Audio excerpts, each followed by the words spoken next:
Fascist সরকার প্রযুক্তি ব্যবহারে রাষ্ট্র জনগণকে সংযুক্ত করতে ব্যর্থ ছিল মন্তব্য করেছেন তথ্যমন্ত্রী জহির উদ্দিন স্বপন।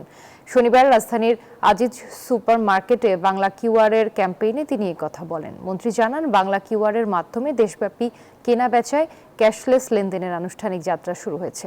সব ক্ষেত্রে প্রযুক্তির সর্বোচ্চ ব্যবহার নিশ্চিত করেছে সরকার।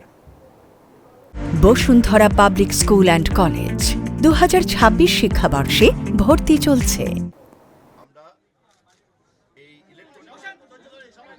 সর্বক্ষেত্রেই প্রযুক্তির সর্বোচ্চ ব্যবহার আমাদের বাড়িয়ে দেওয়া উচিত।